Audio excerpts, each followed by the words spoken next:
Hello everyone, welcome to Jack Zhou's channel, and this is my first time recording a deck profile. And the deck I'm going to talk about today is Furniture Labrynth.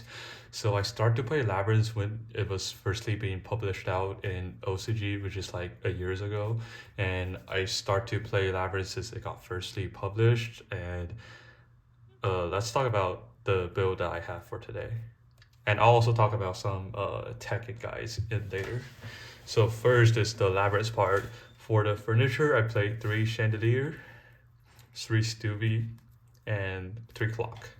So these are furniture labyrinths differ than the original labyrinths is they played all the furnitures. So these furnitures can excel and help you to set labyrinth trap in your opponent's turn, and then you can either activate in their turn if you activate the clock already, or you can just activate in your turn so the trap doesn't need need an entire turn to wait for it. That's what made all these cards pretty good. And I got also some other cards to make the furniture like more valuable in later, and I'll talk about this later. And I'll play 3 Ariana, 3 Lady, and 1 Lovely. So I think 3 Ariana is still necessary, even though I'm going to side her out sometimes if I'm going second, because she is not that powerful when I'm going second. But Ariana is a pretty powerful going first card. Ariana searching for a coup clock for many times is a very threatening move. And Lady, I'm thinking about recently to move Lady to 2, but right now I'm still playing 3 because if you're having the furniture and you let the lady out first, you can make your Ariana. You can respond with lady effect with Ariana when your opponent is imperming your Ariana. So that's a pretty powerful move. Also, lady is a card that you hope she is on your hand instead of rather than your special summoning it with Welcome Labyrinth. And then 1 Lovely. Lovely is the brick, but she's very important in this deck because her destruction effect is most time like the biggest like stopping point. And her first effect that your opponent cannot respond your normal Travis monster effect also helps your big welcome cannot be negated by Ash or Ghost Belt, which is very important. For many times I'll welcome to special Lovely out and then activate the big welcome. So the big welcome will be negated by Ash or Ghost Spell, and you can trigger all the effects that when a normal traps effect let a monster left the field. So she is very important, even though she's only playing 1 because she's a brick. She can do nothing when she's on hand. So for the trap part, I played 2 Welcome Labyrinths and 3 big Welcome Labyrinths. So why 2 Welcome Labyrinths is because 2 Welcome Labyrinths is enough for you to cycle. Like you can activate Welcome Labyrinth A on your turn and set it back on your opponent's turn. And for Welcome Labyrinth B, you can activate on your opponent's turn and set back in your turn. So 2 is enough for the cycle, and because we played 6 furnitures already, so we actually have enough Welcome Labyrinths in our deck because all the furnitures can be a Welcome Labyrinth. So Welcome Labyrinths also, it's pretty bad if you're going second and it is on your hand, so 2 is enough. And Big Welcome is like the most essential card in this deck. It also helps you to trigger the effects, and the balance in the grave is also pretty powerful. And for all the other traps, I played 1 Terrace of the Overroot, 1 D Barrier, and 1 Imperm. So Terrace of the Overroot is like the destruction card that I played because it can both take care about front row and back row. So it can take care about like your opponent's super heavy pendulum cards like the Prodigy and also the big Benkai, and also the set in the grave sometimes stops your opponent. Like if you're playing against Kashtera, you can just set their hand traps in the grave so their Kashtera cannot be special anymore, or you can just set the targets with super factorial by mass max, so they cannot do the they cannot do the it's called they cannot like do the rank 4 out. And D-Barrier is the best stopping card. You can many times you can just D-Barrier call like Xyz or Fusion or Synchro against like all the decks in the meta, so it's just a pretty good card overall. Imperm is a hand trap. I don't want to play many Imperms because I got some, I call it bullets, like the cards that can be connected with the furnitures. And sometimes you want to do the furniture combo first and then do the Imperm. So Imperm sometimes may just stuck in your hand. So that's why I'm not playing multiple copies of Imperm. But something good about Imperms is you can set it out with Lady in mid games, which is pretty good. And I'll talk about all the combos later. And for the hand traps, I got the Imperm and then 3 Gamma with the driver, and then 3 Grows, one Ghost Spell. So that's Ghost Ogre. I'm sorry. So Gamma is like the best hand trap in this meta right now. And a thing that is pretty good is when you are activating Big Welcome with no monsters and your opponent is trying to ash you, that's the out for the ash. It's like a called by. And the 2 and the 6 can also help you to do something nasty in your extra, which really like kills your opponent. And Grow is like the best card against super heavy, and also against Cash Terra if they start with the fill spell or they start with terraforming. Grow can also punish them. And then Ghost Ogre is also a card against super heavy and also purity, because purity, if purity got hits with Ghost Ogre and they don't have the happiness, the happy memory, then they will be pretty damned. And then for the bullet parts, I played 3 Tackle Crusader and 2 Shufflers. So let's talk about Tackle Crusader first. The effect of Tackle Crusader is when it's sent to the graveyard, I can activate one of these effects. The first one is a Book of Moon, like target one face-up monster your opponent control and flip it. And then the second one is target a face-up spell trap your opponent controls and return it to its hand. And he cannot activate a card with the same name for the turn. So the first effect is already pretty good against the Cash Terra. Think about if they're special summoning Cash Terra Unicorn and then you activate the finisher, discarding the Tackle Crusader, and then the new chain, you can just flip them down, which really stops Cash Terra. And also against super heavy, if they are activating the Prodigy and then special edge and then set the Benkai on the other side, and then you can discard the Tackle Crusader to target the Benkai, so he cannot Pendulum Summon for this turn because there's no more the low scale for super heavy samurai to use, which is pretty good overall. And Kaldo and Medora, the Shufflers, they're just overall pretty good in this meta. It is a good card against all the matchup except Cash Terra. Like think about like Purely, Branded, Mirror Match, and also Super Heavy. They all will be hit by the Shufflers. Also, what is better than Tackle Crusader is if you are going first, you can activate the furniture to discard Mudora or Kaldo directly, and then they can still activate it later. But if you're discarding Tackle, then Tackle must be like activated at the exact next chain. So that's why they are pretty good. And then I played these bullets because I want to be winnable even if I'm going second, and these are cards that is similar as hand traps. I didn't play more hand traps because all the furnitures are requiring you to discard an additional card. So if you're playing many hand traps but not these bullets, then you may discard a lot of hand traps for setting your own spell traps. But if your own Welcome or like the starter got ashed, then you just die, like you cannot play anymore. So these are the cards that make you doesn't lose that much cards for the furniture.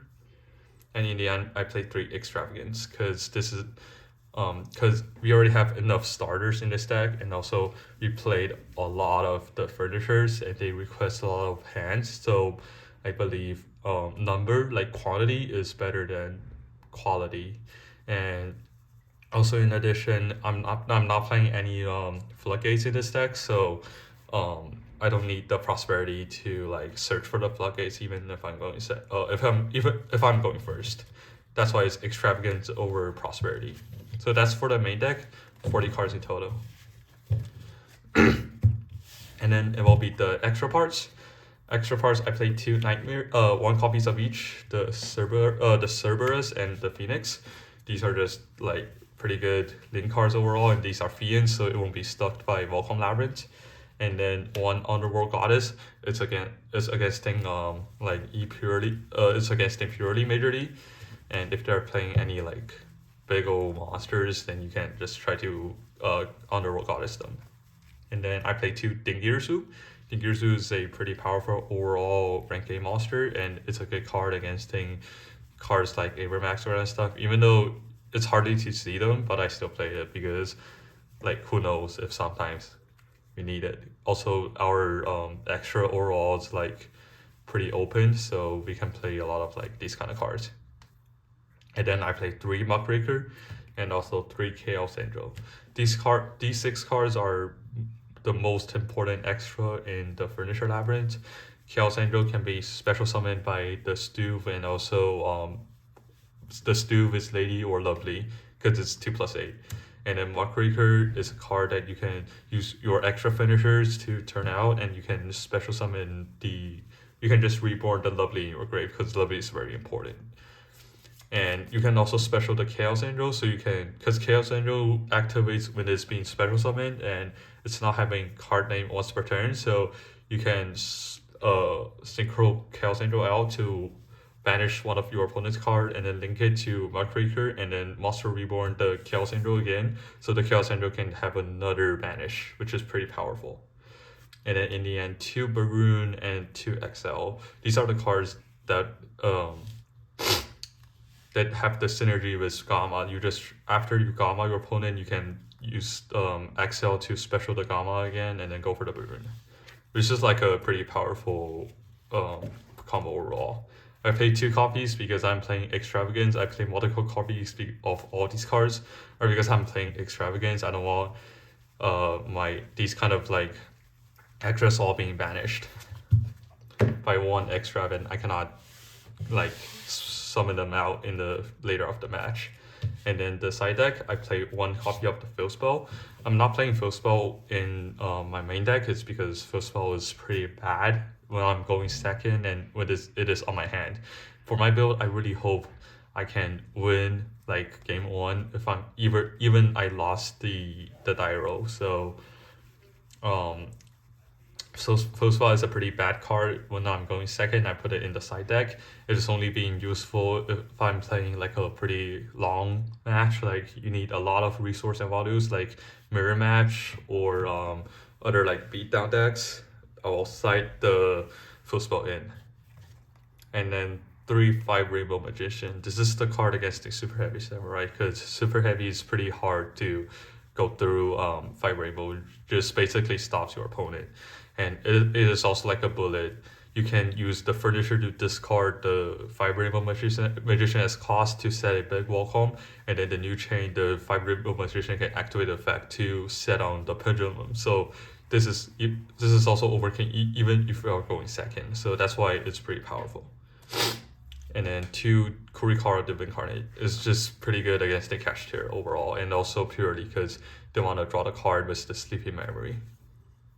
And then 2 Ash Blossoms. It's a pretty good card against a mirror match and also Kashtera overall. And yeah, it's just a pretty good hand trap overall. And then for traps I'm going to search with Lady. First is Eradicator. It's a pretty good card in mirror match, and also if you're playing against Runic, like Natria Runic. And then Deck Devastation is pretty good against all the hand trap decks, like if they're playing a lot of hand traps, and also if they're playing decks like Super Heavy, because all Super Heavy monsters have attack less than 15, and also Mass Mac, it's same, and also for Sprite, if there's still any Sprite in the meta. And on IDP is the powerful card in mirror match. It's even better than Eradicator because you can just special your opponent's furniture and then banish it, and also your opponent's lady, or you can special the Lovely into your grave and then banish the Lovely and lady. It's just pretty powerful overall in mirror match. And then a pointer of the Red Lotus, it's just a pretty powerful going first card. Also, if your opponent is trying to evenly match you, like if they're going to battle phase and attempt to evenly match you, you can just get the pointer out with Lady and then activate the clock and activate the pointer to look at your opponent's hand. to banish the evenly matched. And in the end, I played 3 D-Shifter. D-Shifter seems kind of confusing, but it's a pretty good going second card against all the decks that needs to send card to the grave, because you can chain your own D-Shifter to activate your finisher's effect to set. So D-Shifter won't like stuck you a lot if you are going second, but it's not a good card to side in when you are going first though. So that's my side deck. And let's talk about some basic combos. The first one is the furniture with clock. So for chaining one, you activate the clock first, and then you activate the furniture cost to discard another card to set a big welcome in the grave. And then in the new chain, the clock will activate the effect to either add back to your hand or special. This time just special it. So because you activate the clock's effect, first effect, like you can activate a normal trap on the turn you set it if you control the Labrynth monster, and you have a Labrynth monster, so you can activate this big welcome directly. And then you can special the lovely out, and then return the clock to your hand. And in a new chain, chaining 1 lovely, chaining 2 will be the furniture in the grave. So this will be your pop, and then all the resources will be back to your hand. So that's a pretty powerful going second and also going first starter. And then if you want to try to play around your opponent's imperm, like if you have lady in your hand, try to make your lady special first by either activate furnitures or activate just activate furnitures. I didn't play the field spell in the main deck, but in the side games you can also activate the field spell first and then activate lady to special. After the lady is being specialed, you normal summon the Ariana, and this time even your Ariana will be imperm. You can chain the imperm to activate lady to set a normal trap from the deck, which is pretty powerful overall, and it made your opponent hard to imperm you. And also if Ariana is going to be imperm, you can also chain to the imperm to activate the furniture cost to pitch a big welcome, and activate the big welcome in the grave to trigger your own Ariana to bounce it back to your hand, so your Ariana can go through. Another case is if you're having clock plus big welcome plus Ariana, or this can be a furniture though. So you can activate the clock, you set 1, you normal summon the Ariana. So if your opponent is imperming you, you can chain to the imperm to activate big directly to go through, to let your Ariana go through. So that's some like plans for you to playing around imperm.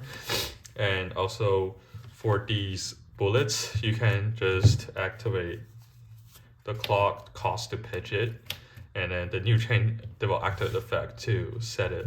So for cash, I prefer to set the starter, like set the if they just special summon like Fenrir or special summon Unicorn, you just discard and let it set it. Or if they normal summon Rise Heart. And then if I'm playing against super heavy, I will use the Tackle Crusader to target their Benkai in the Pendulum Zone after the Prodigy is being special summoned. It's a pretty powerful call overall, and if this card is in your hand, if you're going first, you can activate like a Volcom to get a furniture out, and then after they do the stuff, you can use the furniture to discard the Tackle Crusader. So Tackle Crusader is also not that bad when you're going first. The only the only scenario that Tackle Crusader is bad is when you are going second and only Tackle Crusader is on your hand, but the furniture is not on your hand. That is the only scenario that Tackle Crusader will be pretty bad. But except that scenario, Tackle Crusader is a pretty powerful card and pretty unexpected for your opponent. For Mudora and Keldo, I main deck them just because it's good against all the decks except Kashtira. So it's a pretty good card overall, pretty solid. Yeah, so that is the deck profile for today, and I hope this enlighten you and also helps you out. And please share any comments if you have any questions, and then I hope I can do more videos. You can also give me some suggestions in the comments, so I'll look through all of them. And thank you guys again. See you next time.